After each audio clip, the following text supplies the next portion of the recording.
Hello friends. If you want to watch super hit movie Jacob's Ladder in English, then you must like this video. If you are visiting our channel for the first time, don't forget to subscribe to our channel friends in today's video. The movie we are going to talk about is called Jacob's Ladder. We will talk about what this movie is and where you can watch it. All the interesting facts about this movie in today's video. I am going to tell you. I also going to give you all the information on which OT platform or on which satellite channel you will get to watch this movie. Also, we will talk in detail about the technical department, music department, pre-production filming, post-production budget box office collection of this film. We will also talk about the story of this film, and I will also give you a small review of the story of this film. Apart from this, we will discuss about the facts of this film. Storyline, star cast, actors' performance in the film, and which character has played which role. That's why I request you friends to watch this video till the end. So, let's start the video. Jacob's Ladder is a 1990 American psychological horror film directed by Adrian Lyne, produced by Alan Marshall, and written by Bruce Joel Rubin. It stars Tim Robbins as Jacob Singer, an American infantryman whose experiences during his military service in Vietnam result in strange, fragmentary visions and bizarre hallucinations that continue to haunt him. As his ordeal worsens, Jacob desperately attempts to learn the truth. The supporting cast includes Elizabeth Pena and Danny Aiello. Jacob's Ladder was made by Coralco Pictures 10 years after being written by Rubin. Despite only being moderately successful upon its release, the film garnered a cult following, and its plot and special effects became a source of influence for various other works, such as the Silent Hill video game series. A remake was released in 2019. Plot. On October 6, 1971, American infantryman Jacob Singer is with the 1st Air Cavalry Division, deployed in a village in Vietnam's Mekong Delta, when his close-knit unit comes under sudden attack. As many of Jacob's comrades are killed or wounded, others exhibit abnormal behavior with some suffering catatonia, convulsions, and seizures. Jacob flees into the jungle, only to be stabbed with a bayonet by an unseen assailant. Jacob awakens in the New York City subway, where, after he glimpses what he believes to be a tentacle protruding from a sleeping homeless person, an inexplicably locked subway station exit results in him almost being hit by a train. The year is 1975. He is a postal worker and lives in a rundown apartment in Brooklyn with his girlfriend, Jezebel. Jacob misses his old family and experiences visions of them, especially the youngest of his sons, Gabe, who had died in an accident before the war. Jacob is increasingly beset by disturbing experiences and apparitions, including glimpses of faceless vibrating figures, and narrowly escapes being run over by a pursuing car. He attempts to contact his regular doctor at the local VA hospital, but is informed that there is no record of him ever being a patient there, and that his doctor has died in a car explosion. At a party thrown by friends, a psychic reads Jacob's palm and tells him that he is already dead, which Jacob dismisses as a joke. After declining to dance with her, he appears to witness an enormous creature sexually penetrating Jezebel before he collapses. At home, Jacob experiences a dangerous fever, which Jezebel attempts to bring down with a painful ice bath. Jacob briefly wakes up in another reality where he lives with his wife and sons, including a still-alive Gabe. First-person perspective scenes of apparent flashbacks to his time in Vietnam show Jacob, badly wounded, being discovered by American soldiers before being evacuated under fire in a helicopter that is then shot down. One of Jacob's former platoon mates, Paul, contacts him to reveal he is suffering from similar experiences, but is soon afterwards killed when his car explodes. Commiserating after the funeral, other surviving members of the platoon confess that they have all been experiencing horrifying hallucinations. Believing that they are suffering the effects of a military experiment performed on them without their knowledge or consent, they hire a lawyer to investigate. However, the lawyer quits the case after reading military files documenting that the soldiers were never in combat and were discharged for psychological reasons. Jacob's comrades soon back down while Jacob suspects they have been threatened into doing so. He is abducted by suited men who try to intimidate him. Jacob fights them and escapes but is injured and nearly paralyzed in the process. He is taken to a nightmarish hospital where he is told he has been killed, and this is his home. But his chiropractor friend Louis comes to his rescue and heals him. Louis quotes the 14th century Christian mystic Meister Eckhart. Eckhart saw hell too. He said, "The only thing that burns in hell is the part of you that won't let go of life. Your memories, your attachments. They burn them all away. But they're not punishing you," he said. "They're freeing your soul, So if you're frightened of dying and you're holding on, you'll see devils tearing your life away. But if you've made your peace, then the devils are really angels, freeing you from the earth. Jacob is approached by a distressed man who had been following him from a distance and who also dragged him away from Paul's burning car. Introducing himself as Michael Newman, he tells a story of having been a chemist with the Army's Chemical Warfare Division, where he designed a drug he called the ladder, which massively increased aggression. Michael claims that, to test the drug's effectiveness, a dose was secretly given to Jacob's unit before the battle, causing some of them to turn on each other in a homicidal frenzy. Michael's story triggers a vision of Jacob wounded in Vietnam, which shows his attacker as a fellow American soldier. Jacob returns to his family's home, where he finds Gabe, who takes him by the hand and leads him up the staircase into a bright light. The scene turns to a triage tent in 1971 as military medics declare Jacob dead, commenting that he had put up a tremendous fight to stay alive, but now looks peaceful in death. Cast: Tim Robbins as Jacob Professor Singer, Elizabeth Pena as Jezebel, Jezzy Pipkin, Danny Aiello as Louis DiNardo, Matt Craven as Michael Newman, Pruitt Taylor Vince as Paul Gruninger, Jason Alexander as Mr. Geary, Patricia Kalember as Sarah Singer, Eric LaSalle as Frank, Ving Rhames as George, Brian Tarantina as Doug, Louis Black as Jacob's doctor, Macaulay Culkin as Gabriel Gabe. Singer release. Theatrical release. Jacob's Ladder opened on November 2, 1990, distributed by TriStar Pictures. Jacob's Ladder, original motion picture soundtrack with the music by Maurice Jarre, was released by Vares Sarabande in 1993 and then by Waxwork Records in March 2020 on a single LP. Rubens' companion book, released by Applause Theater Book Publishers on the same day as the film, features a final draft of the screenplay, including the deleted scenes, and his essay on making of the screenplay and the film. Home and Media. The special edition DVD was released by Artisan Entertainment on July 14, 1998, containing 3 deleted scenes: Jezzy's transformation, the antidote, and the train station, along with several other special features, such as audio commentary by Adrian Lyne and a 26-minute making-of documentary, Building Jacob's Ladder. On September 14, 2010, the film was released on Blu-ray disc by Lionsgate Entertainment and retains all of the special features of the DVD version, along with 2 promotional trailers, omitting only a TV spot that came with the DVD. Reception. Box office. The film took the #1 spot at the weekend box office in North America, garnering ticket sales of $7.5 million from 1,052 screens. However, the attendance dropped fast, and its overall domestic box office result was only $118,851. This movie left me reeling with turmoil and confusion, with feelings of sadness and despair. Those are the notes it strives for. Jacob's Ladder enters into the hallucinations of a desperate mind and lives there. It evokes a paranoid, schizophrenic state as effectively as any film I have ever seen. Despite an ending that is intended as victorious, the movie is a thoroughly painful and depressing experience. But, it must be said, one that has been powerfully written, directed, and acted. The story stars Tim Robbins, previously the pleasant young hero of such films as Bull Durham, as an American soldier in Vietnam who undergoes a shocking battle experience. The actual nature of the experience is withheld until the end of the film, and even then, we cannot be completely sure we know the truth. But it appears to send him back into civilian life as a psychological time bomb. Years pass. He gains a doctoral degree but does not use it. Instead, after a first marriage fails and a young son is killed in an accident, he goes to work for the U.S. Postal Service and starts to live with a woman he meets there. Then, terrible things begin to happen to him. He is nearly run down by a subway train, almost run over in the streets. Faceless demons pursue him. His doctor is killed in an automobile explosion. So is a friend.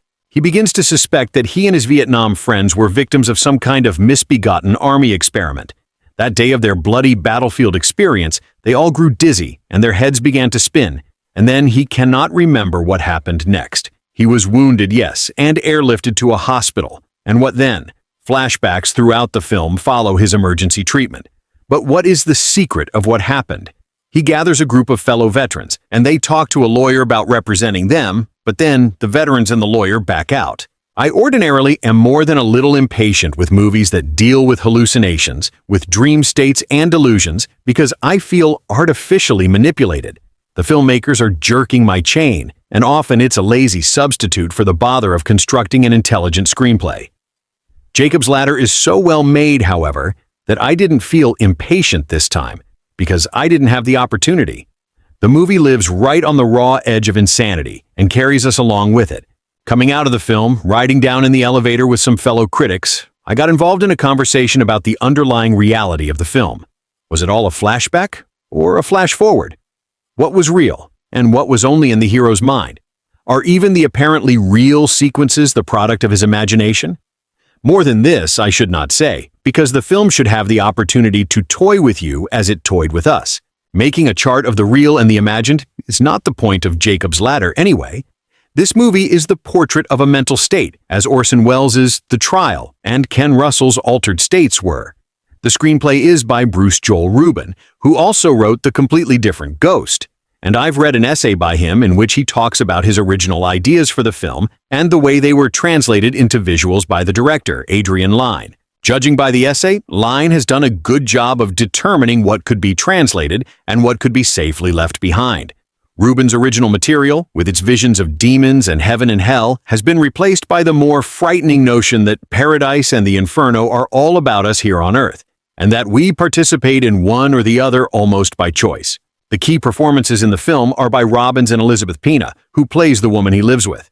It's difficult to evaluate their work because the movie sets them the task of behaving in an utterly realistic, slice-of-life manner in many scenes, even some which are later revealed as hallucinations, and then coasting away into fearsome fantasy in other scenes. Pena achieves the difficult task here of creating a believable and even sympathetic woman, while at the same time suggesting dimensions that the hero can only guess at. Most films tell stories. Jacob's Ladder undoubtedly contains a story which can be extracted with a certain amount of thought.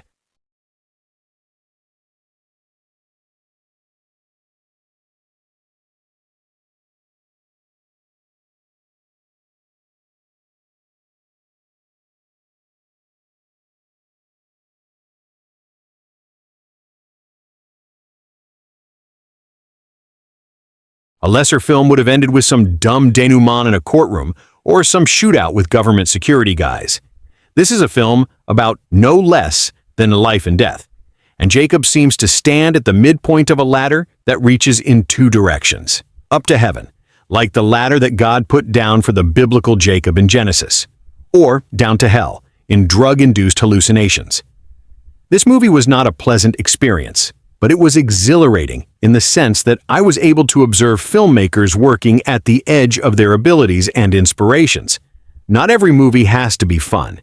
Even though it didn't fare well at the box office in 1990, the Jacob's Ladder ending has helped it endure as a cult classic that leads audiences on a dark and puzzling note. Falling into multiple genres, Jacob's Ladder is essentially a psychological horror that deals with the trauma of Jacob Singer, a Vietnam War veteran who seems to have his personal tragedies and hallucinatory visions both before and after the conflict. With Adrian Lyne's directorial feature blurring the lines between Jacob's past and present, the narrative can be a little difficult to follow for even the most attentive of viewers. With so many themes to interpret, Jacob's Ladder is one of the trippiest horror movies that is worth revisiting. It is the type of movie where audiences might feel as though they have a grasp on what is happening, but it still leaves room for a lot of questions. With Jacob experiencing wartime PTSD and struggling in the aftermath of his son's death, it is worth wondering what reality Jacob was actually living or dying in. Throughout the film, Jacob is convinced that he is either going to die or has already died and gone to hell. The Vietnam setting of Jacob's Ladder is apparent from the start with the film opening in 1971. Unlike other Vietnam War movies, it doesn't just focus on the conflict-related trauma of American soldiers, but also how their own government betrays them. As military chemist Michael Newman reveals to Jacob towards the end, the government had tasked him with experimenting on a hallucinogenic drug called the Ladder to increase the troops' aggression on the battlefield. Without their knowledge, Jacob's platoon was also dosed with this drug, leading to a homicidal frenzy that turned the soldiers against each other. It becomes clear that this drug-fueled bloodshed is what was hinted at early in the film, misleading viewers to think it's just the enemy forces attacking Jacob and his colleagues. Jacob's Ladder's drug elements become largely relevant in the context of American history, given how the government has been alleged to have conducted such secret experiments. For instance, the CIA's Project MKUltra caused lethal delirium among soldiers, Even the film's ending note mentions the drug BZ that it claims the American government reportedly tested on its soldiers, but denied the allegations, via Seattle Times. Such real-world consequences for actual soldiers only end up making the story more realistic and tragic. It is established in the very final scene that despite putting up quite a fight to survive, Jacob couldn't survive the attack by his own forces in 1971. With the character finally dead, it is left for the viewers to interpret whether the other events outside Vietnam actually happened or were just a part of a terrible psychedelic nightmare caused by the latter. Be it Dave Boyle in Mystic River or Andy Dufresne in The Shawshank Redemption, Tim Robbins has played many a troubled protagonist. Jacob is in the conversation for his most tragic performance, but as he dies in the end, some may release a sigh of relief, given that he is finally at peace now. It is highly likely that the lizard people that Jacob encounters are merely figments of his imagination, triggered to a demonic level by the forced intake of military-prescribed drugs. Convinced that he is in hell, Jacob mistakes these hallucinatory creations of his mind as actual devils. Given that he dies in 1971, it is highly likely that most of the post-Vietnam War events were merely a dream given that these nightmarish settings unfurled in 1975. With how time can pass in the course of a few minutes during dreaming, everything that happened after the war would have just transpired while Jacob lay on his deathbed. A pre-Home Alone. Macaulay Culkin starred as Jacob's son Gabe, who died in a tragic accident before the war. It seems this was indeed a real incident in Jacob's life, and his grief over it would have only increased with the latter. Of course, like other soldiers serving in Vietnam, even his military service added more stress to Jacob's already troubled mind. Following the theory that most of Jacob's ladder was actually a dream, it can be deduced that Jacob tapped into his subconscious mind, which seemed to be plagued with fears of mortality. This would also explain the palm reader and surgeon who tell him that he's already dead. Jacob realizes that he is finally dead when his own dead son, Gabe, leads him up a staircase, making Jacob's ladder yet another movie in which the head is dead the whole time. The stairs lead towards a realm of bright light that is most probably heaven. Gabe serves as a metaphor for an angel, corresponding with the biblical themes scattered throughout Jacob's ladder. Before Gabe's vision, all that Jacob could spot were devilish ghouls. Jacob's chiropractor Louis recounts a theory by German philosopher Meister Eckhart that someone can only see demons when they are afraid of death. Louis adds that Eckhart's theory concludes with the assumption that those at peace see these apparent demons as angels. While the monstrous beings that Jacob crosses paths with in the movie do not change into angels, Gabe's presence before his death implies that Jacob has finally attained peace. He is ready to enter heaven with an angel disguised as his son. Most of the post-war scenes in Jacob's Ladder find the protagonist stumbling in dingy spaces like the underground train tunnel and claustrophobic hospital wards. In this sense, the ascending staircase toward the heavenly light is an interesting contrast. Led by Tim Robbins' emotionally convincing performance, Jacob's Ladder is an underrated classic and has left a lasting impact on the world, influencing the Silent Hill video game franchise and being referenced in a Rick and Morty episode. Significant credit for its impact goes to the multi-layered ending that could have been quite gimmicky due to most of it being a dream. However, the intensity of these dreams and the real-life personal tragedy that plagued Jacob ensure that Jacob's Ladder ends on a depressing yet thoughtful note. The movie is a grim and unpleasant experience that is not for the faint of heart, and it is also more cerebral than what some horror fans will be looking for. However, for the viewers who are looking for deeper meanings and the subtle clues that foreshadow the ending, Jacob's Ladder is worth several viewings. Just about every acclaimed horror movie receives a remake at some point, and Jacob's Ladder is no different. The remake was released as a TV movie in 2019 with an updated story that still closely resembled the 1990 original. Michael Early stars as Jacob Singer this time around, and he is updated to be a soldier returning from Afghanistan rather than Vietnam. While Jacob initially seems fine, returning to his wife and child, he soon finds himself slipping into a world of paranoia. However, it is with the ending of Jacob's Ladder remake that its changes get interesting. Jacob initially thinks his brother Isaac, Jesse Williams, was killed in Afghanistan following an ambush only to discover he is alive. However, Jacob then realizes that the life he returned to was not his own, but rather he was imagining himself living Isaac's life with his wife and child as Jacob himself is overcome with PTSD. In the end, Jacob sacrifices himself to save Isaac from a doctor who was experimenting on them, and similarly ends with the implication of him entering the afterlife. The audience is led to question whether Jacob's nightmarish experiences are the result of his war trauma, his deteriorating mental health, or if there's something supernatural at play. As a result, the screenplay required careful attention to balance these elements without over-explaining anything, allowing the audience to interpret the story in multiple ways. Rubin's approach to the script was deliberate in its vagueness, often leaving key moments open to interpretation, which meant that the film's writing would have to tread a fine line between giving enough information to be satisfying while withholding just enough to keep the mystery alive. Another important aspect of the script's development was its engagement with real-world issues, particularly the effects of war on soldiers' mental health. The Vietnam War was still a recent memory when Jacob's Ladder was being written, and the film tapped into the collective consciousness of a generation that had witnessed the psychological scars left by the conflict. Rubin's decision to center the story on a veteran like Jacob allowed the film to explore PTSD in a way that few films had done before. Unlike traditional war films, which often depict soldiers as either heroes or victims of external violence, Jacob's Ladder asks a more existential question. What happens when the violence of war doesn't just leave scars on the body, but on the soul and mind? Jacob's struggles are not just physical, they're deeply psychological, involving flashbacks, terrifying hallucinations, and constant feeling of being hunted by forces he cannot understand. This approach was a sharp departure from the typical war film and allowed Rubin to explore the more surreal and emotional side of war trauma, which was a revolutionary concept at the time. The script also delves deeply into the theme of memory, which is a central element of the narrative. Jacob's memories of Vietnam are so vivid and traumatic that they start to invade his present life, distorting his perceptions of reality. The screenplay plays with this idea in fascinating ways, showing how memory is both unreliable and deeply ingrained in the human experience. For Jacob, the war is something he can't escape no matter how much time passes.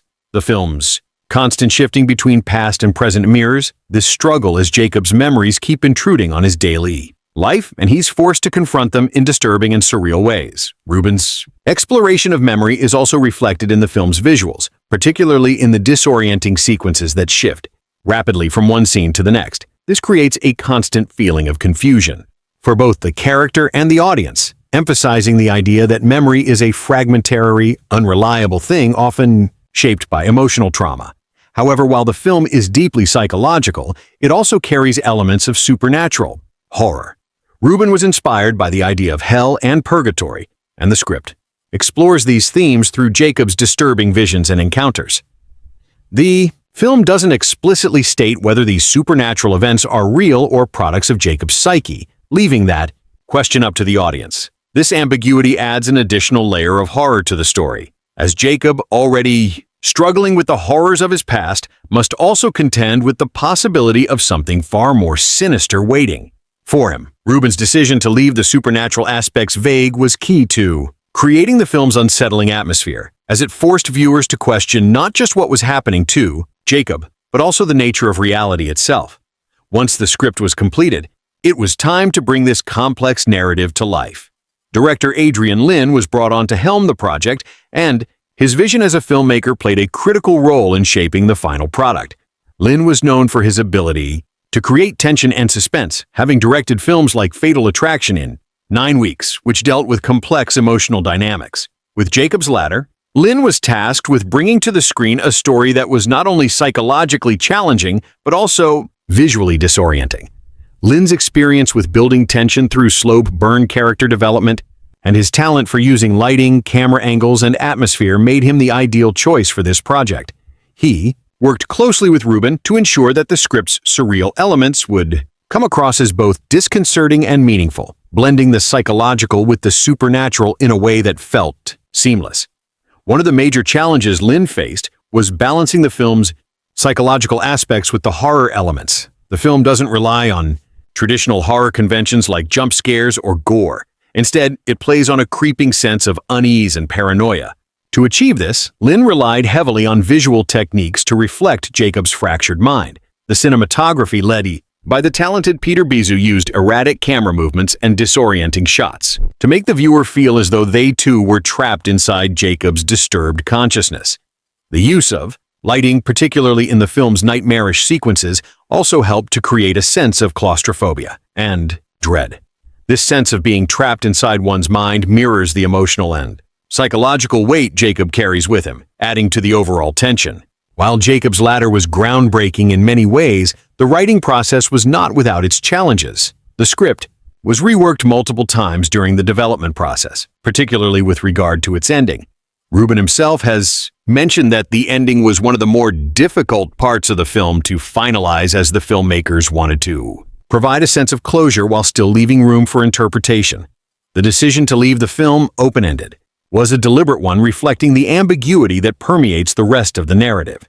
The ending, with its haunting final moments, is both cathartic and unsettling, providing a resolution that feels earned while still maintaining the film's sense of mystery. In conclusion, the writing process for Jacob's Ladder was a delicate balancing act that required Bruce Joel Rubin to create a story that was both emotionally resonant and narratively complex. His script was a bold experiment in psychological horror, blending surrealism with deep themes of trauma, memory, and the supernatural. The collaboration between Rubin and director Adrian Lyne, along with the contributions of the talented cast and crew, resulted in a film that has since become a classic of the genre. The writing in particular remains one of the most distinctive aspects of Jacob's Ladder, with its intricate structure, emotional depth, and philosophical questions that still resonate with audiences today. It's a film that continues to be analyzed, dissected, and appreciated for its ability to explore the darkest corners of the human mind. The success of Jacob's Ladder is undeniably tied to the visionary direction of Adrian Lyne, whose expertise in creating psychological tension and exploring complex emotional landscapes was the perfect fit for the project. Lyne, who had previously directed films like Fatal Attraction, 1987 and 9 Weeks 1986, had already proven himself adept at navigating intense emotional dynamics, often centering on the psychological and moral dilemmas of his characters. With Jacob's Ladder, he was given the chance to delve into darker, more surreal territory. This film, unlike his previous works, demanded not just tension and drama, but also a high level of creative and psychological nuance. What made Lyne's approach stand out was how he used cinematic language, camera work, lighting, pacing, and sound to immerse the viewer fully into the mind of Jacob Singer, the film's central character whose psychological unraveling forms the narrative spine. From the very first frame, Lyne's direction makes it clear that Jacob's Ladder will be no ordinary horror film. Rather than relying on jump scares or conventional horror tropes, Lyne chose to make the film unsettling and psychologically disturbing. He crafted an experience where the viewer, like Jacob, is constantly disoriented, unsure of what's real and what isn't. The film opens with a sequence that immediately plunges the audience into a chaotic, nightmarish vision, a disorienting image of Jacob and his fellow soldiers in Vietnam, surrounded by chaos and violence. This initial scene, which is full of quick cuts, odd angles, and sensory overload, sets the tone for the entire film. There's no time for the audience to catch their breath. Instead, they're thrown into the visceral experience of war and its traumatic aftermath. Lyne's direction here is deliberate. He's not just showing the horrors of war, but the disorienting and fragmentary way in which trauma affects the human mind. One of the key elements of Lyne's approach is his use of disorienting visuals.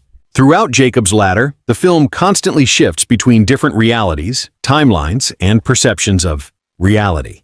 This fluidity between what's real and what's imagined, often blurred and dreamlike sequences, is a hallmark of Lyne's direction.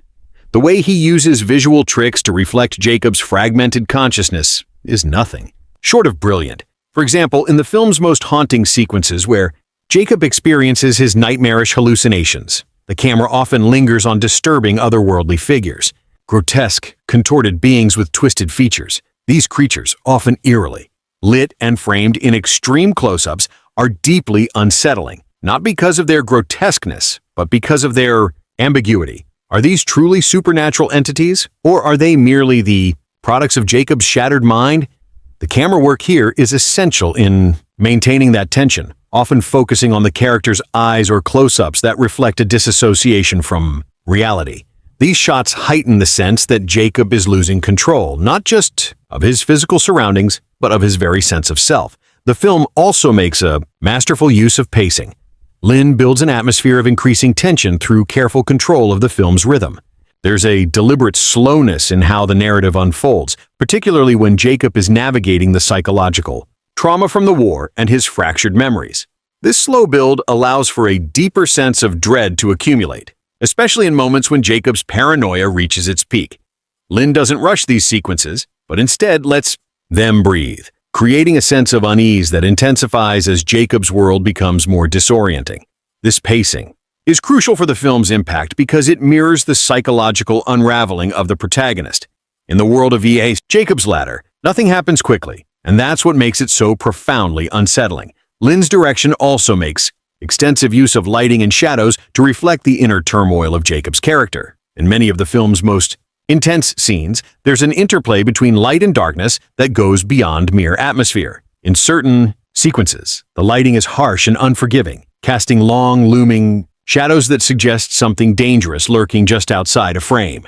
This use of shadow plays into the film's constant theme of not knowing what's real or what's imagined.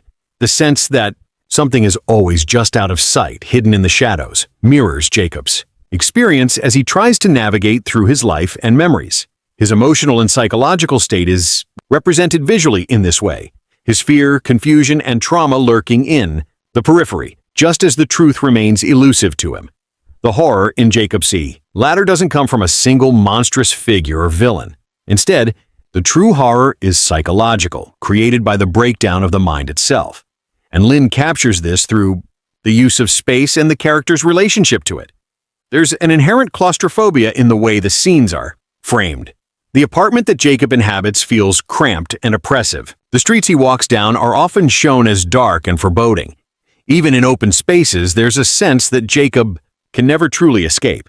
This visual approach underscores the sense of being trapped, not just physically, but mentally.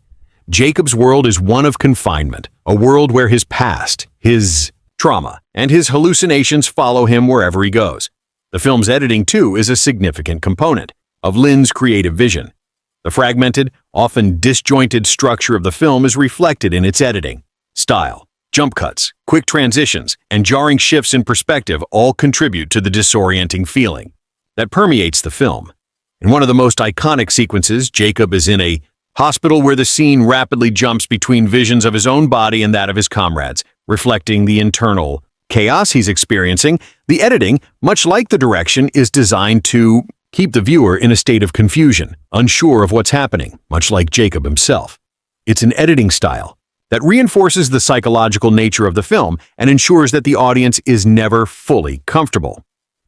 In addition to his visual direction, Lin also brought a particular emotional depth to Jacob's Ladder, particularly through the performances he elicited from his cast.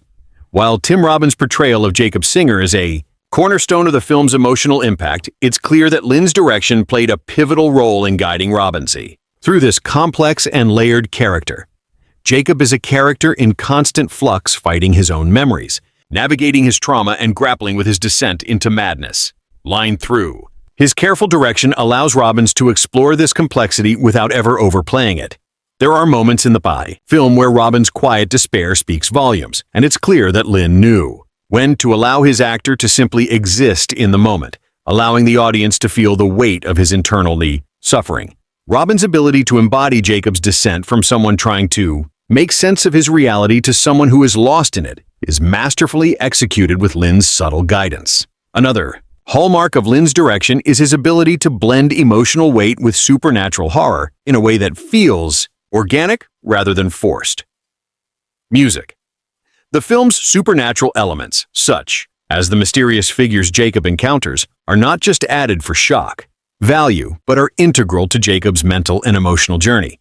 The haunting images serve as metaphors for Jacob's psychological disintegration, and Lin ensures that they never feel out of place. In fact, the supernatural elements often feel like natural extensions of Jacob's trauma. His mind is struggling to make sense of what happened during the war, and in doing so, it conjures up these monstrous visions as representations of his guilt and fear. By treating these figures as extensions of Jacob's inner world rather than as traditional horror movie monsters, Lin enhances the emotional resonance of the film and strengthens its psychological themes. One of the most interesting aspects of Lynn's creative vision in Jacob's Ladder is how he handled the film's ambiguity. The film is full of unanswered questions, especially when it comes to the nature of Jacob's experiences. Is he in purgatory? Is he experiencing a breakdown caused by PTSD? Is there a supernatural element to his experiences? Or is it all a manifestation of his mind? Lynn's decision to leave these questions open-ended is a risky one, as it could easily frustrate audiences who crave clarity. However, it works in the context of the film. Jacob himself doesn't have answers to these questions, and by refusing to give the audience easy resolutions, Lynn makes the film feel more like an experience than a straightforward story. In this way, Jacob's Ladder becomes not just a film about one man's psychological journey, but also about the viewer's own interpretation of what's real and what isn't. In conclusion, Adrian Lynn's direction of Jacob's Ladder is nothing short of visionary. His ability to blend psychological horror with emotional depth, combined with his mastery of visual storytelling, makes the film a truly unique cinematic experience. The disorienting camera work, haunting use of lighting, meticulous pacing, and emotional performances all come together to create a film that stays with the audience long after the credits roll. Lynn's creative vision elevates Jacob's Ladder from being just a horror film to a profound exploration of trauma, memory, and the fragility of the human mind. Through his direction, the film becomes a haunting meditation on what it means to be trapped in one's own mind, and in a sense, trapped in the past. This is a film where horror isn't just a monster lurking in the shadows, but the very fabric of reality itself coming undone, and Lynn's direction is the perfect vehicle for bringing this vision to life. The cast of Jacob's Ladder is a way more crucial element in bringing its complex narrative to life. The performances are integral not only to the emotional depth of the story, but also to conveying the psychological unraveling of the protagonist, Jacob Singer.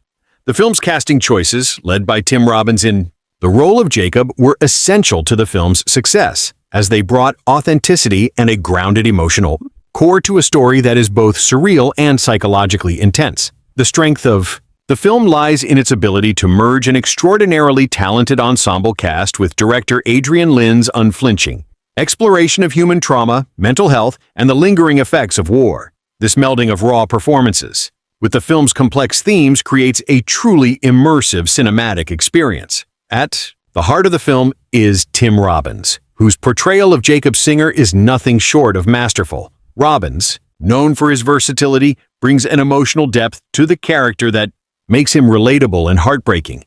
Jacob is a man broken by his experiences in Vietnam, and Robbins captures the essence of that trauma with subtlety and intensity. What's most impressive about Robbins' performance is how he navigates the character's internal conflict. Jacob is constantly torn between the harsh realities of his life and the horrifying, often surreal visions he experiences.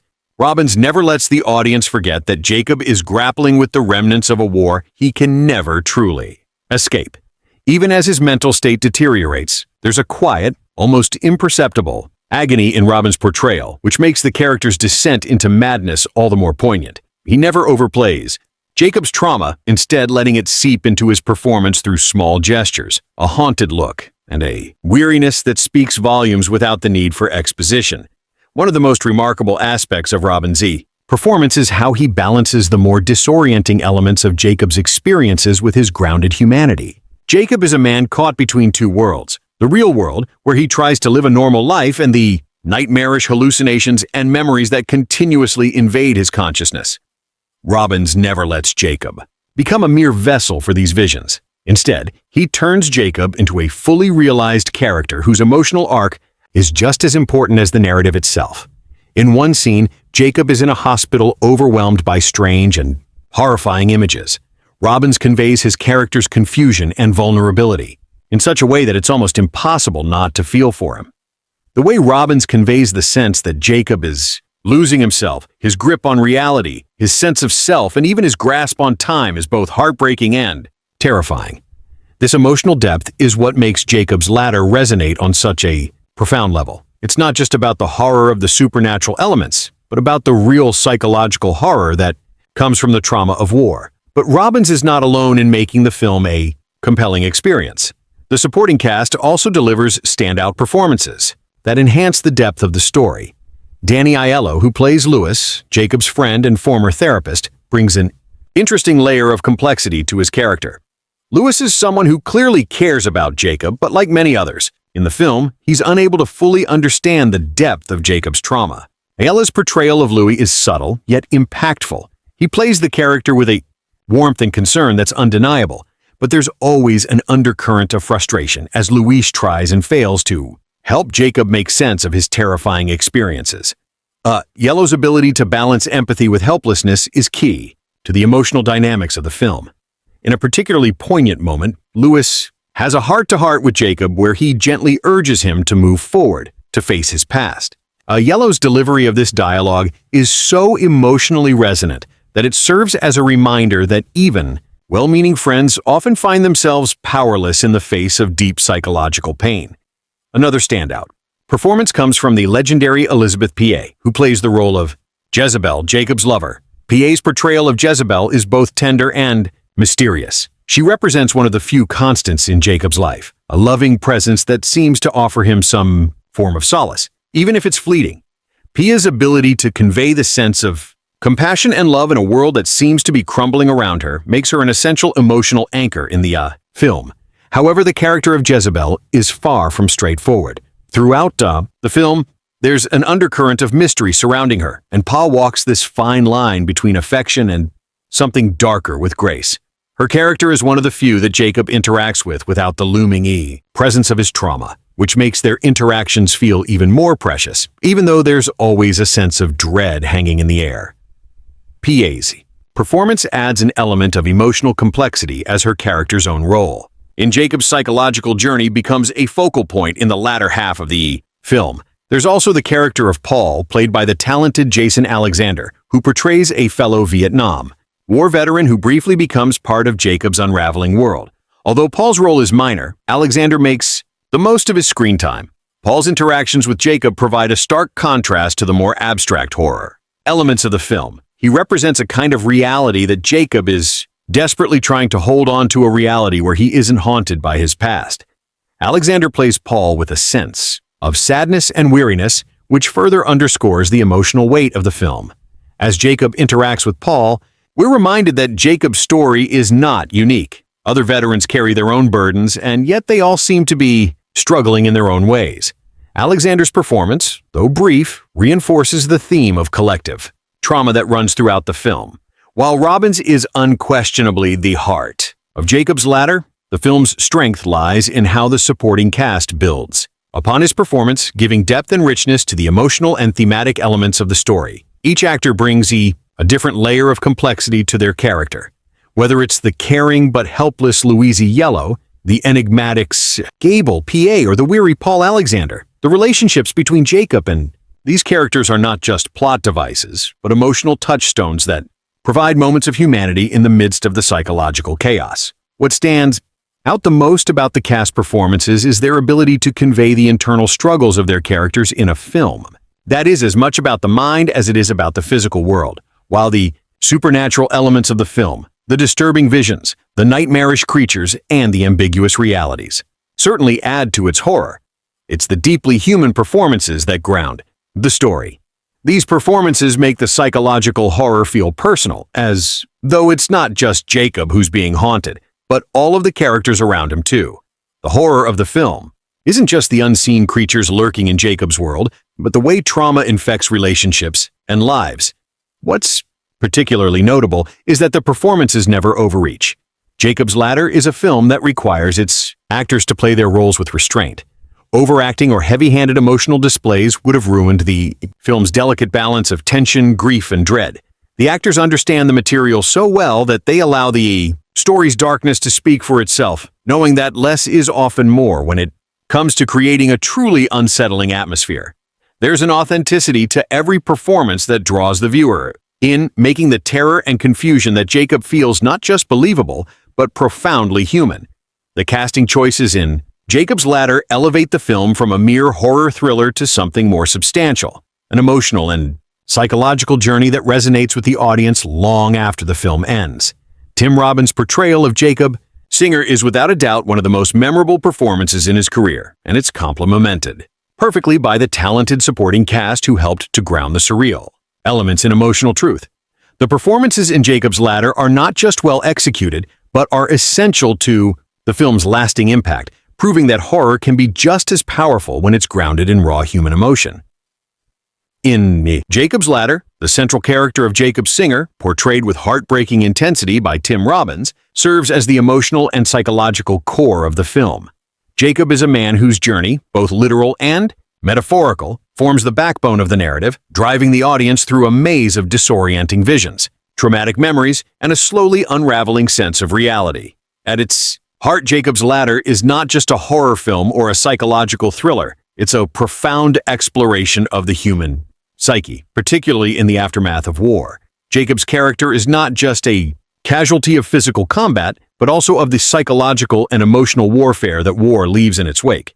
Through his experiences, the film delves deeply into themes of identity, trauma, guilt, and the human condition, offering an exploration of how people cope with overwhelming grief and pain. Jacob Singer, a Vietnam War veteran, is a man who has already endured much by the time the film begins. At the outset, Jacob is attempting to lead a relatively normal life in the aftermath of his service. He works as a postal worker, and his everyday existence seems to revolve around managing the fallout from the war and trying to reconnect with a world that feels increasingly alien to him. His experience in Vietnam is central to his character, and the emotional scars from his time there begin to surface through hallucinations, nightmares, and disturbing visions. These manifestations are at the heart of Jacob's emotional journey, and they often lead him to question what is real and what is not. But more importantly, they serve as a reflection of the guilt and trauma that he carries with him.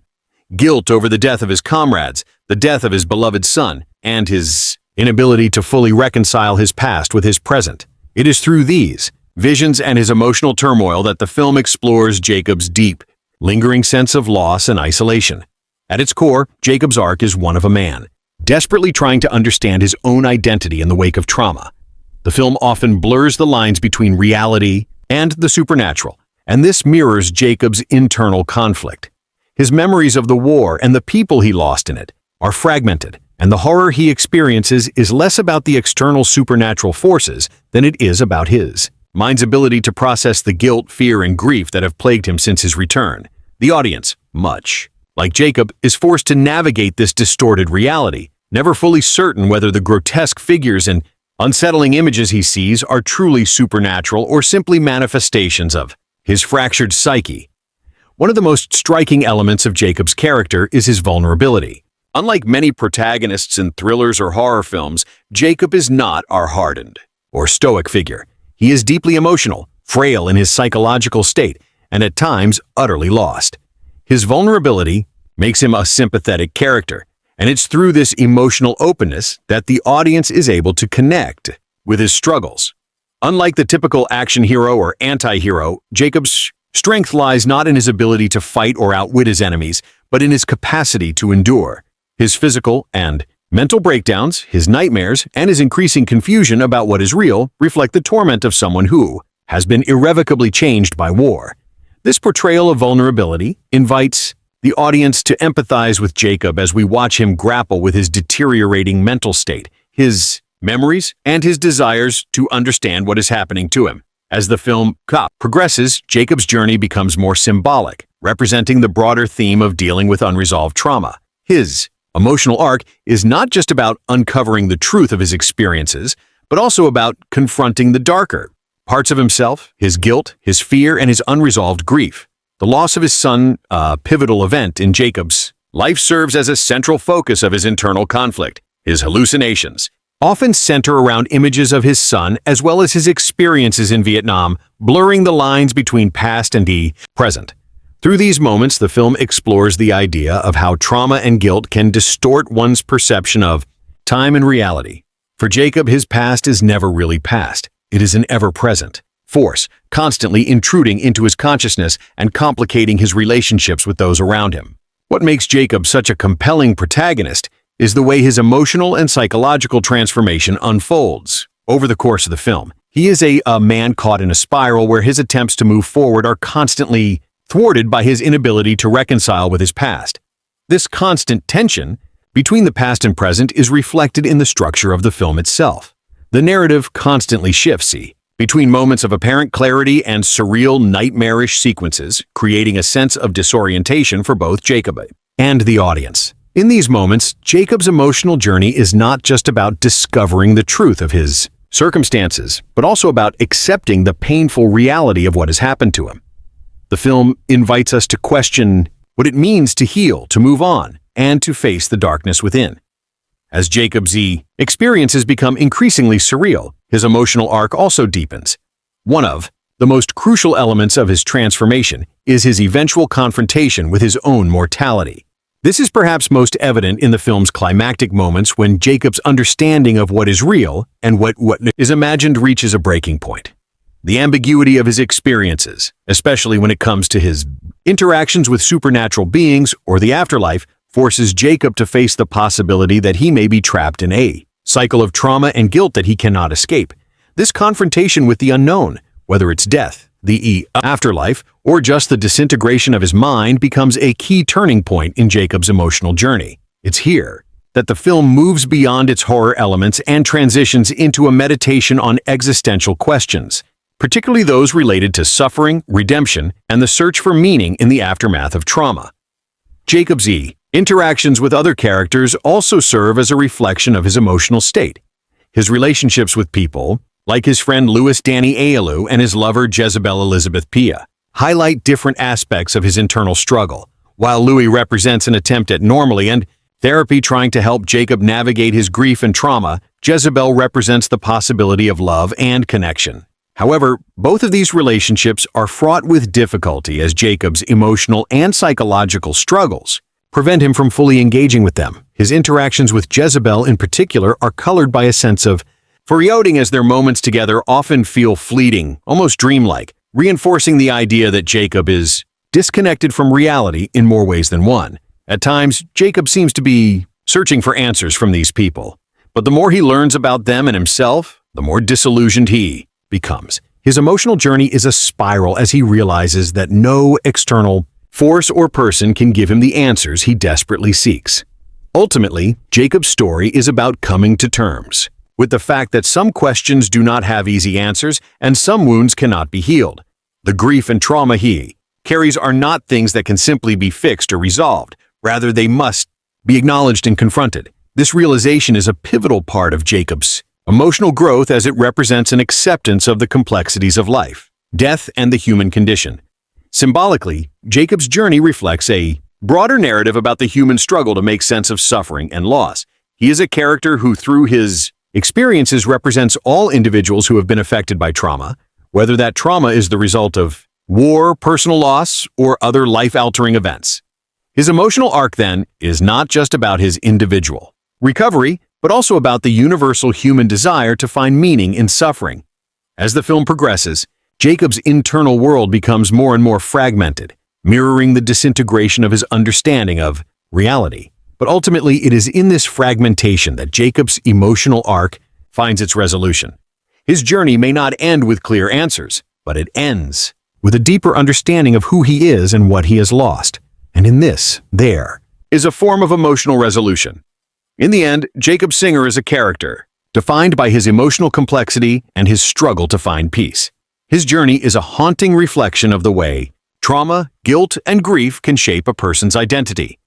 Through Tim Robbins' unforgettable performance, Jacob becomes not just a victim of war, but a figure who embodies the broader human experience of suffering, loss, and the search for meaning. In many ways, Jacob's Ladder is as much about the protagonist's emotional journey as it is about the terrifying supernatural elements that invade his world.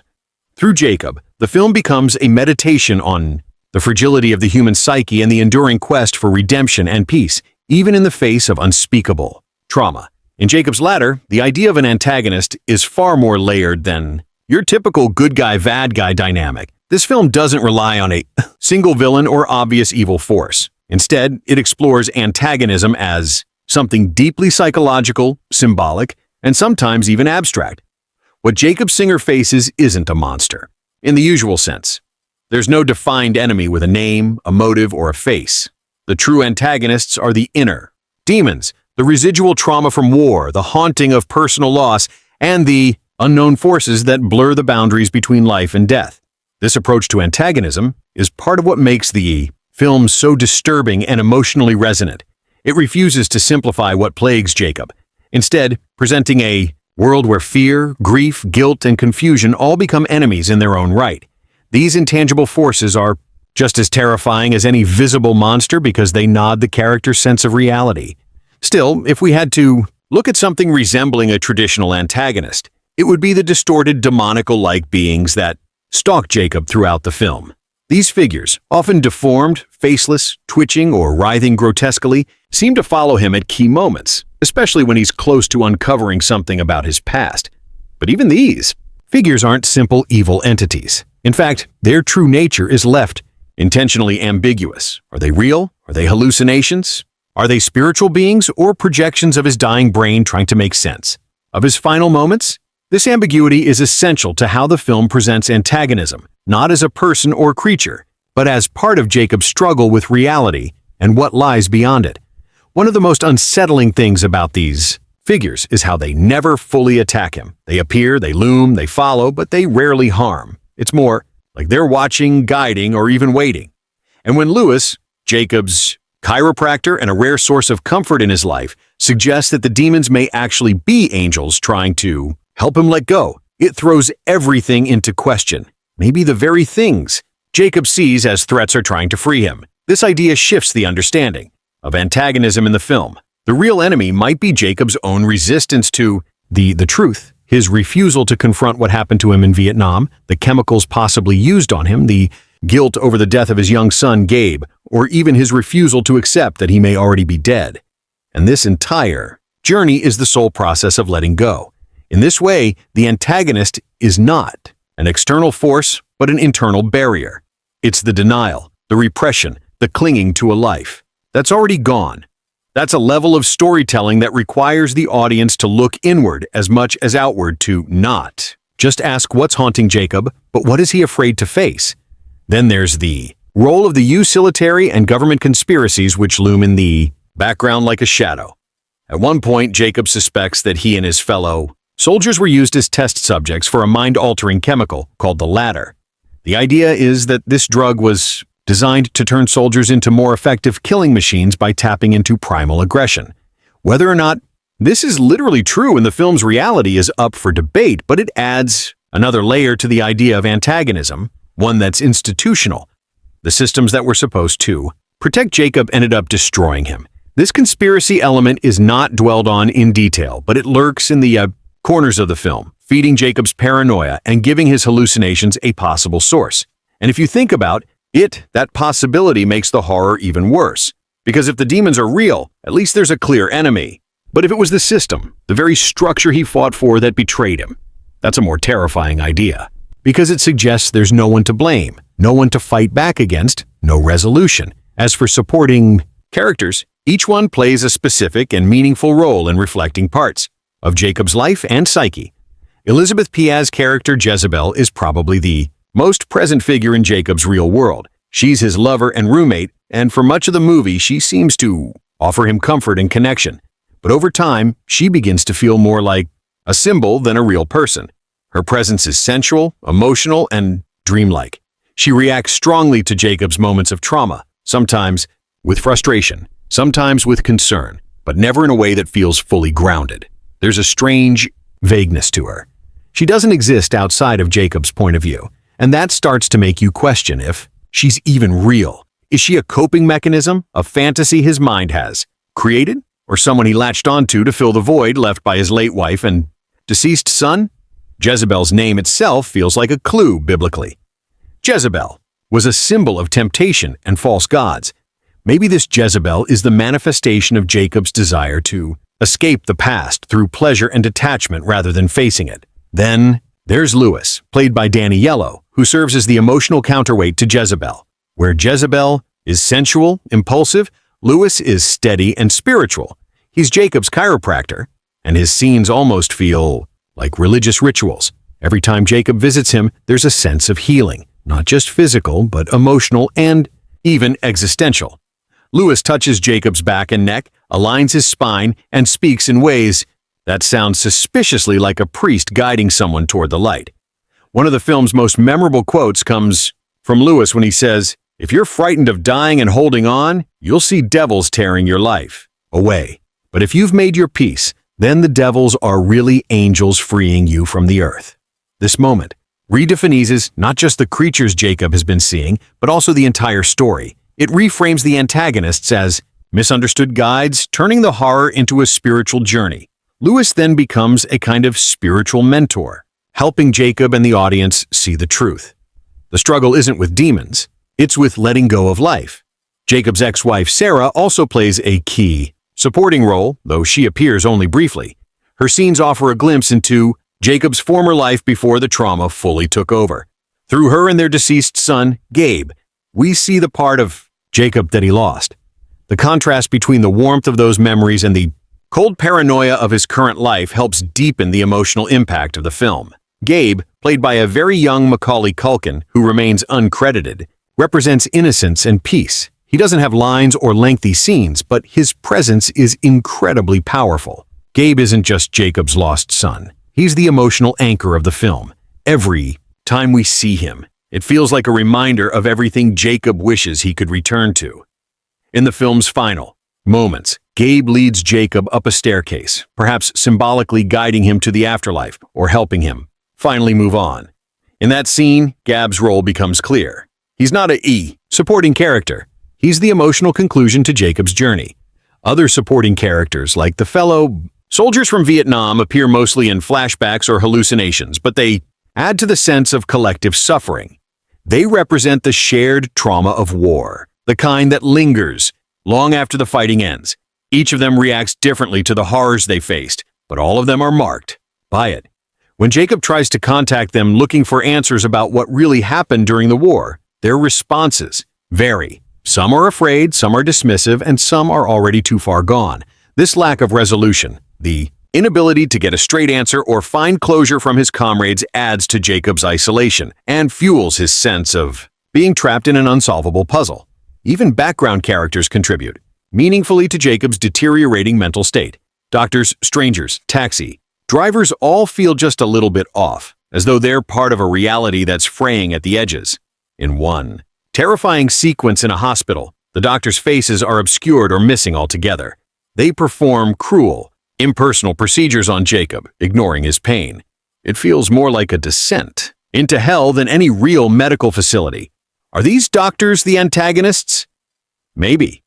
But more likely, they're reflections of Jacob's own fears of being trapped, powerless, and forgotten. What makes Jacob's Ladder so unique and its approach to characters is how it avoids easy labels. The film doesn't need a traditional villain because its conflict is entirely internal. The antagonists are the pieces of Jacob's own life and mind that he can't make peace with.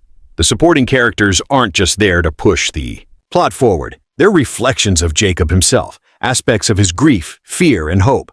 Some push him deeper into confusion, while others offer moments of clarity. But all of them are deeply connected to his emotional journey. So, while Jacob's Ladder might not give you a classic hero vs. villain showdown, it delivers something much more powerful, a portrait of a man, haunted by his past, searching for peace and trying to make sense of a world that no longer feels real. The antagonists here aren't enemies to be defeated, but truths to be faced. And the supporting characters, they are the ghosts, guides, and memories that help Jacob bit by bit understand what's really happening to him. In the end, the film doesn't offer a neat resolution or a clear answer, but it does something more meaningful. It lets you walk alongside Jacob as the setting of Jacob's Ladder is not just a physical space. It's a psychological maze. From the opening frame, it's clear. This is a world built as much from memory and trauma as it is from bricks, buildings, and subways. The locations in the film serve as reflections of Jacob Singer's interstate. They're familiar, yet off-kilter, real yet dreamlike. Every hallway, street, and stairwell feels soaked in dread, like it's hiding something behind its walls. And that's the genius of this film's world building. The audience isn't just watching a setting, they're trapped inside Jacob's experience, where space itself warps to match his deteriorating mind. There's no clean divide between the external world and his internal pain. What you see, you constantly question. Are we in a memory, a hallucination, a dream? Or is this some purgatorial limbo that exists between life and death? New York City, in particular, plays a central role in grounding this experience. It's not the shiny, bustling city we're used to seeing in romantic comedies or upbeat dramas. This is the city's underbelly. Its grimy subway platforms, wet alleyways, poorly lit apartments, and chaotic hospitals. The city feels like it's rotting. Even the lighting and color grading give everything a slightly yellow or gray tint, making it seem like the sun never really shines here. It always feels like dusk or early morning times when the world is neither fully awake nor fully asleep. That ambiguous atmosphere isn't accidental. It mirrors Jacob's own confusion about his state of being. He's not sure if he's alive or dead, conscious or dreaming, and new. York in this film supports that emotional limo with every single frame. Take the subway, for instance. It's one of the most symbolic settings in the entire film. The way it's filmed, dim, cold, and nearly deserted, makes it feel more like the entrance to the underworld than a transportation hub. Jacob often finds himself alone in these vast, echoing spaces, which heightens the feeling that he's becoming more and more detached from reality. In one particularly eerie moment, he realizes that the subway exit is chained shut, as if to say there's no going back.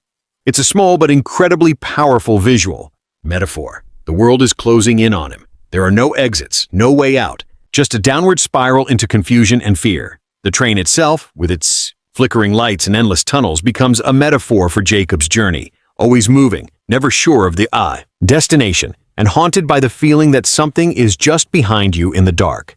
Hospitals and medical facilities also play a major role in the setting, and they're portrayed in an incredibly nightmarish fashion. Rather than being places of healing, these are cold, chaotic environments that almost feel post-apocalyptic. At one point, Jacob is wheeled through a hospital hallway that becomes increasingly bizarre.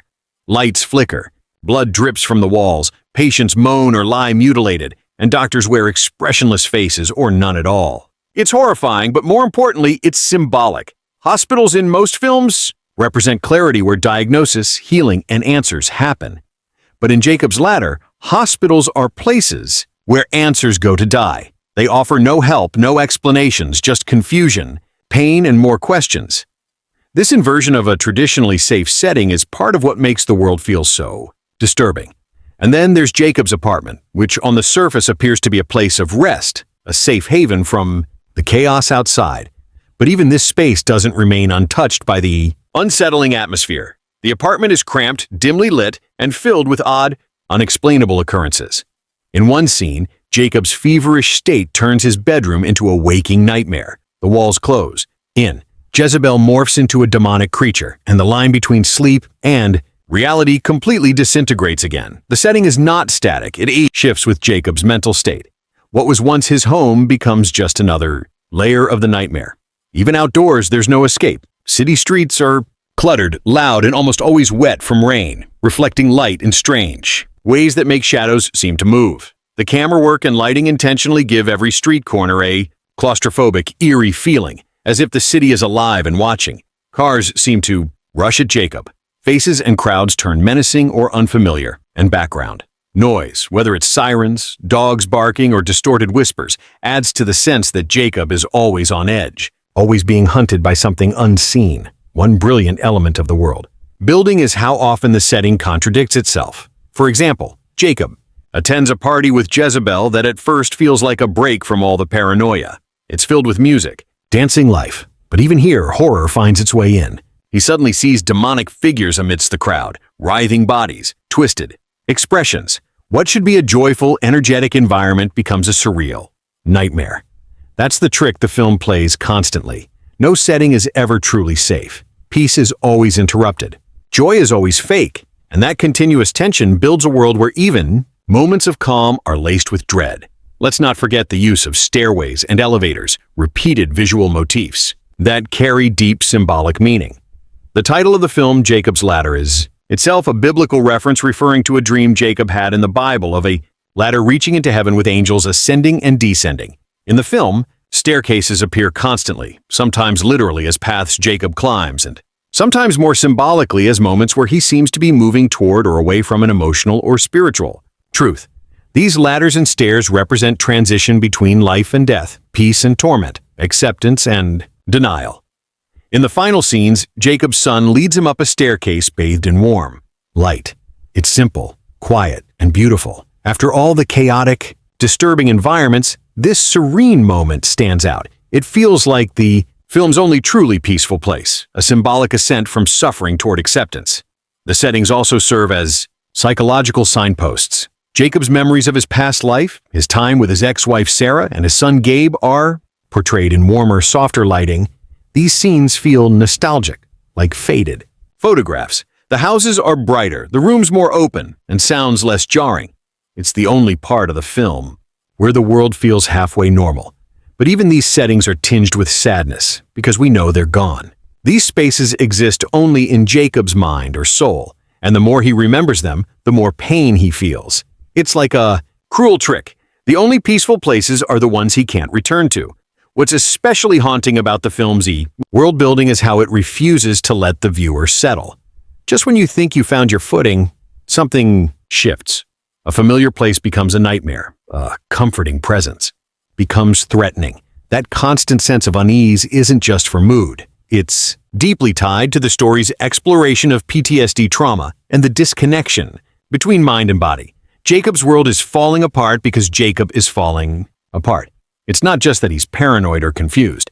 It's that reality itself, as he experiences it, is literally breaking down. The film's production design, soundscape, and cinematography all work together to make sure you feel that breakdown in your gut. Director Adrian Lin and production designer Brian Knight Morris clearly crafted every location with intent. Nothing in this world is accidental. The mix of the mundane with the surreal, the decaying cityscape with flashes of warmth and beauty creates a tapestry that feels real but off.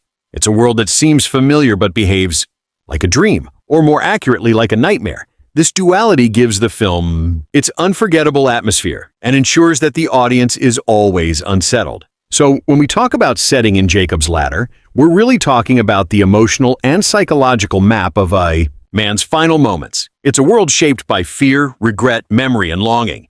The apartment, the subway, the streets, the hospital. None of these are just places. They're all mirrors showing us different parts of Jacob's soul as he tries to come to terms with what's happening to him. And by the end, when he climbs that final staircase, we realize that all the horror wasn't just random. It was part of a journey, a terrifying, painful, beautiful journey toward acceptance and peace. The setting wasn't just where that story took place. It was the story itself.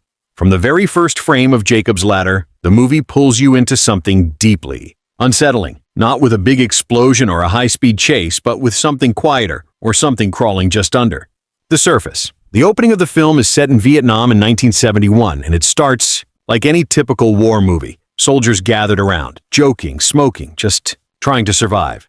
You're not expecting the horror that creeps in just a few minutes later. Suddenly, out of nowhere, chaos hits. It's like the entire jungle comes alive with violence. Bullets rain down. One soldier starts seizing uncontrollably, another collapses. Without explanation. Something is very wrong, but we don't get clarity. Instead, the scene abruptly ends and Jacob wakes up in a subway in New York City, seemingly years later. Just like that, we're torn out of one reality and thrown into another, and we're not even sure if what we just saw really happened. That moment right there, that's the emotional setup for everything that follows. It tells you, this won't be a straightforward narrative. Time won't behave. Reality won't be trustworthy. And you as the viewer will need to question everything. From there, the film begins to build Jacob's new life, or at least the version of his life that we're allowed to see. He's a postal worker in New York. He lives with a woman named Jezebel in a small, cluttered apartment.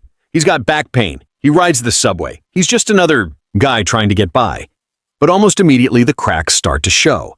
When Jacob gets off the subway, he realizes the exit gate is locked with chains. That might sound like a small detail, but it doesn't feel small. It feels symbolic. He can't get out. He's stuck.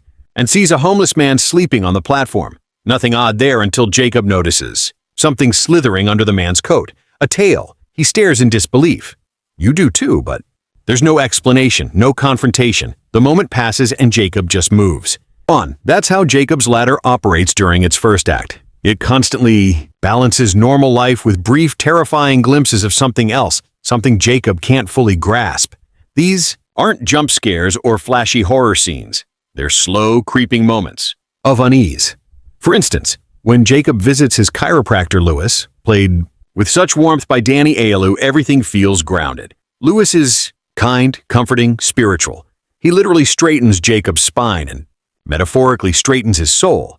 These visits are some of the only scenes in the film that feel safe, but the peace doesn't last. Soon, Jacob begins having hallucinations, if that's what they even are. Faces and crowds suddenly morph into monstrous figures. Cars nearly run him over. People he thinks he knows become strangers. And just as quickly as it starts, it stops like a record scratch in his brain. That's where the film builds tension, not by escalating conflict in a traditional way, but by eroding Jacob's and the audience's sense of what's real.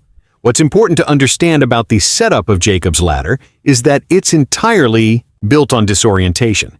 There's no moment where the story tells you, here's what's going on and here's what the stakes are. Instead, the film gives you pieces, moments that don't fit, characters who seem out of place, memories that flash too quickly to make sense of. For example, one minute Jacob is in bed with Jezebel, and the next he's with his ex-wife Sarah talking about their son Gabe, who we learn has died, then snap back to Jezebel. It feels like time travel, or maybe like Jacob is jumping between two versions of his life.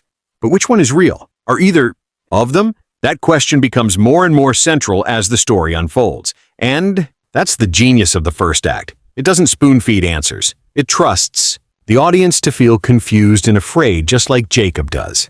Now, let's talk about the inciting incident, the moment that truly launches the story.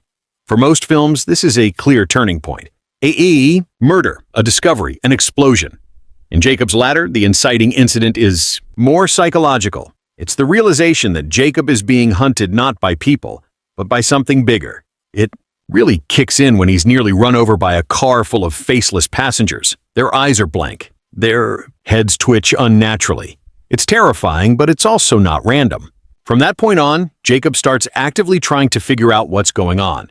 He becomes more paranoid. He starts seeing those faceless demons everywhere in crowds, at parties, and mirrors. He suspects government conspiracy, thinks the army did something to him in Vietnam. The idea of the ladder, a drug that was supposedly tested on soldiers, starts to surface.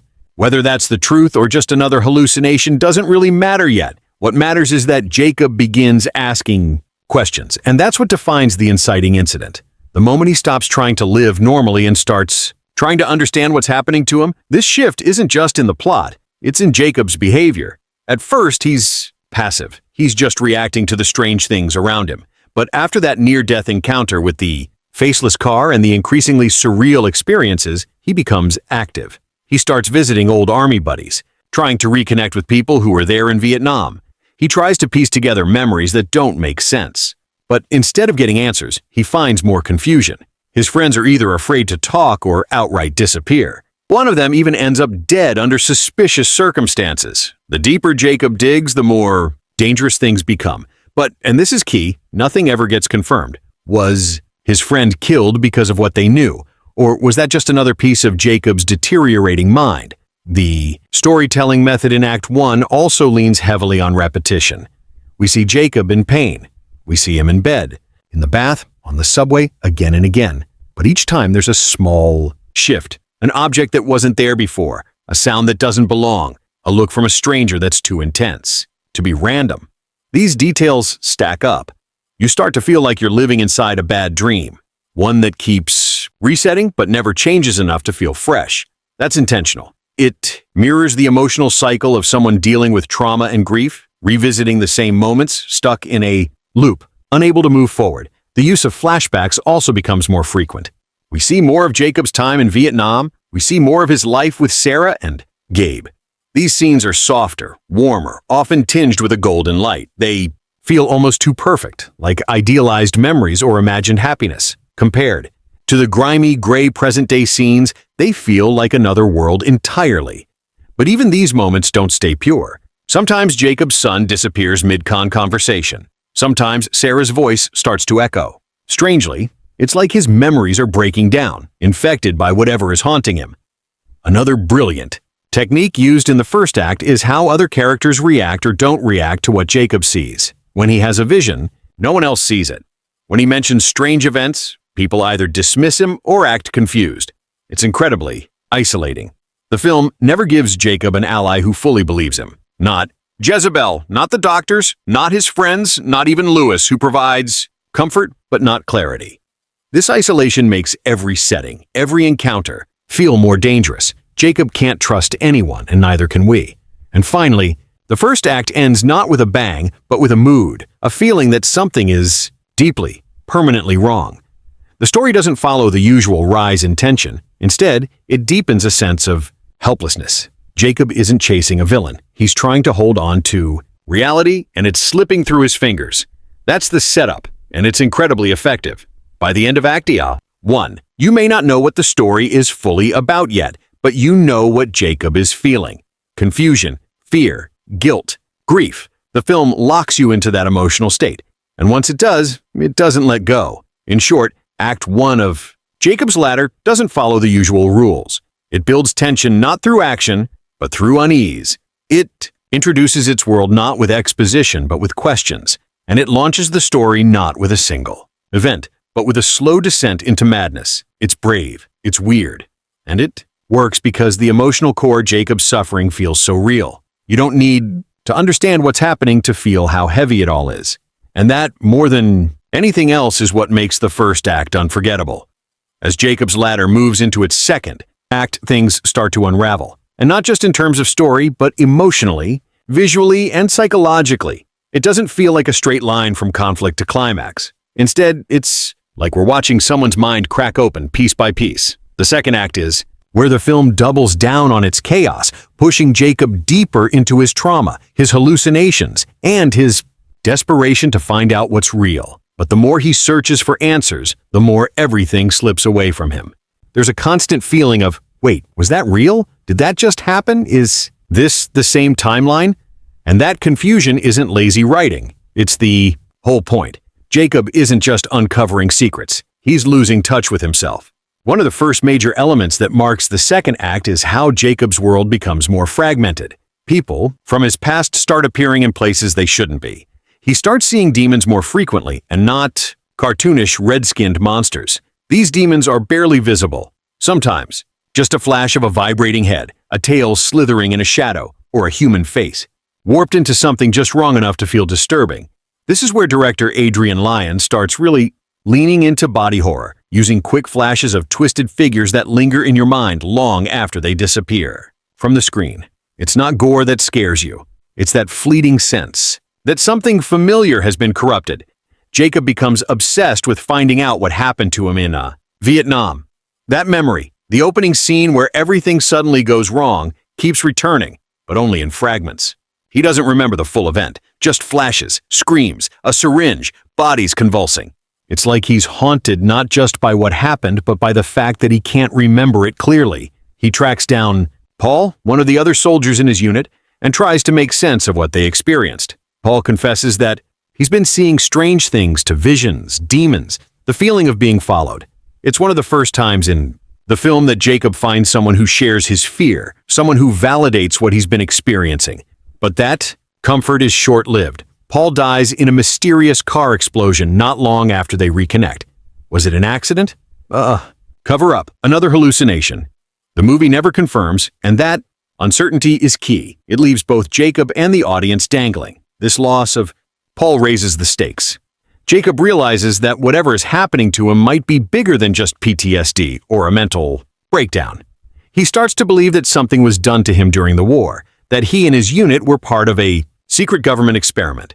The idea of the ladder, a hallucinogenic drug, supposedly used by the military to increase aggression in soldiers, is introduced during this part of the film. A mysterious man named Michael Newman, who claims to have worked on the drug, appears and fills in part of the puzzle. According to Newman, the experiment went wrong, very wrong, and the soldiers ended up turning on each other. It's a huge revelation. For a brief moment, it feels like we're moving into conspiracy thriller territory. Maybe Jacob's trauma has a logical explanation after all, but even that explanation doesn't offer comfort. In fact, it just adds another layer of horror. If the story Newman tells is true, then Jacob didn't just witness his friends die in combat. He may have killed them. Not consciously, but under the influence of the drug. That guilt, that deep unease begins to dominate his psyche. The war didn't just end when he came home. It followed him, it infected him, and now it's reshaping his entire reality. The stakes at this point are no longer just about uncovering a mystery. They're about Jacob trying to forgive himself for something he can't even fully remember. At the same time, Jacob's personal life becomes more chaotic. His relationship with Jezebel starts to shift in disturbing ways. One of the most unsettling scenes in the film happens during a party where they're dancing together. Everything is lively, sweaty, and full of energy. Then suddenly the music distorts. Jezebel's eyes roll back, and a demonic tail slithers between her legs as she grinds on him. It's horrifying, not just because of the visuals, but because it represents how even moments of intimacy are being corrupted. Jezebel starts to feel less like a person and more like a symbol, a temptress maybe, or something even darker. Jacob's trust in her begins to erode. Is she real? Is she part of the manipulation? Or is she a creation of his mind, a representation of his guilt or desire? Lewis, his chiropractor, remains one of the only stabilizing forces in Jacob's life. Their scenes together act like brief moments of peace. But even these visits start to feel surreal. In one scene, after Jacob's been captured and tortured, strapped to a gurney and wheeled through a nightmarish hospital. Filled with bloody limbs and faceless doctors, he wakes up on Lewis's table and everything is fine again. Lewis delivers a beautiful monologue quoting a 14th century Christian mystic. If you're frightened of dying and you're holding on, you'll see devils tearing your life away. But if you've made your peace, then the devils are really angels, freeing you from the earth. It's the first time the film hints that maybe what Jacob is going through isn't about conspiracy at all. Maybe it's about death. Maybe this entire journey is his struggle to let go. That idea that Jacob is caught between life and death becomes more central as the second act continues. One of the most powerful parts of Act 2 is how it balances. Multiple theories about what's happening. Is Jacob mentally ill? Was he drugged by the government? Is he literally in hell or purgatory? Is this all a dream as he dies on the battlefield in Vietnam? The film doesn't pick one path and run with it.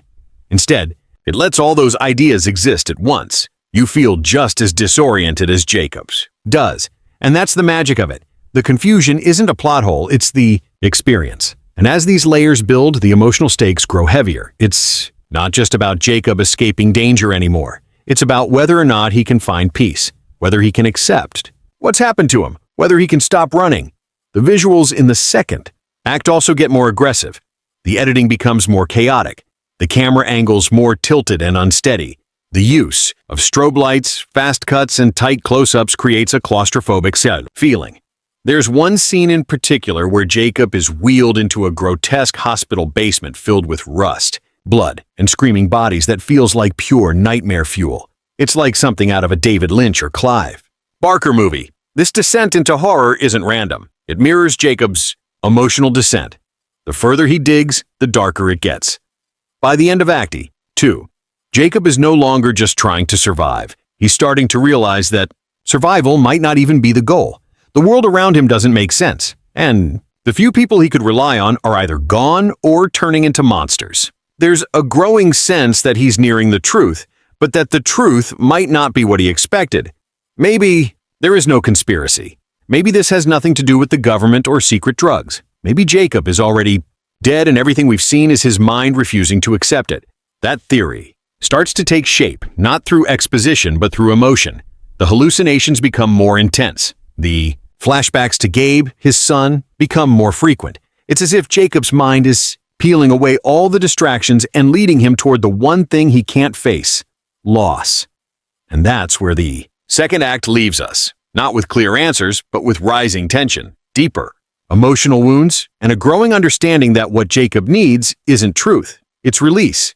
The movie has slowly shifted from a mystery into a tragedy. It's no longer about solving a puzzle. It's about finding the strength to accept something terrible. And as the third act looms, we sense that Jacob's time is running out. Not just in the story, but in whatever this in-between world really is. He's close to something, whether it's death, peace, or horror, we don't know yet. But we know it's coming. And that dread, that tightening feeling in your chest is the signature of a brilliant second act. The third act of Jacob's Ladder is where the film completely strips away whatever sense of stability it once offered. If The first act was about disorientation, and the second act about desperation.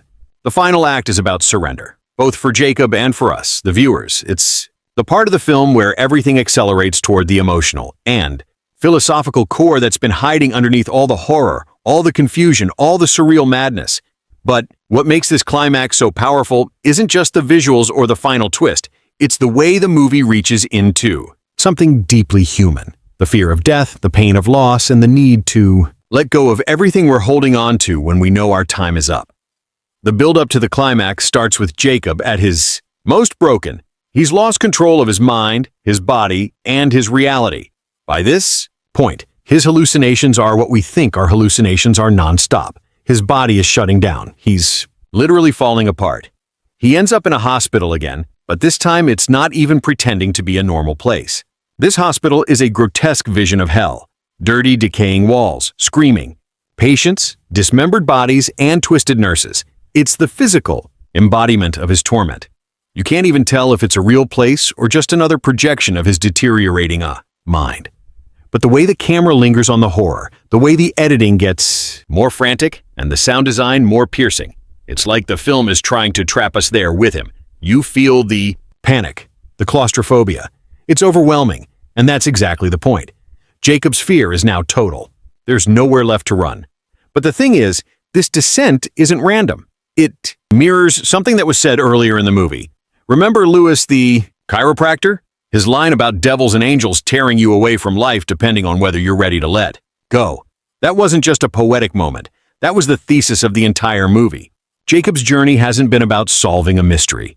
It's been about confronting death.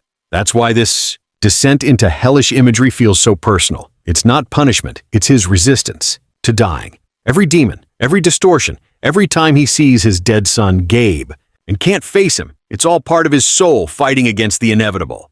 And in this hospital scene where he's strapped down, cut open, screamed at, and physically dismantled, we're watching the last stand of his ego, his fear, his denial. It's brutal, but it's not just for shock value, it's emotional. And then almost suddenly it stops. He wakes up, he's in bed, it's quiet. The lighting is soft. There are no monsters, no blood, no flashing. Images. And who's there with him? Lewis, calm, gentle, warm.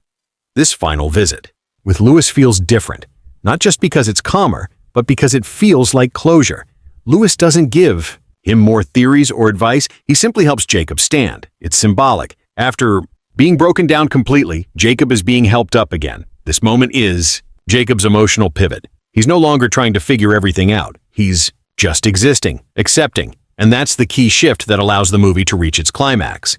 And some information about it. How do you like our today's video? Please let us know by commenting. And if you like this video, please like it, share it, and don't forget to subscribe to our channel. Thanks for watching.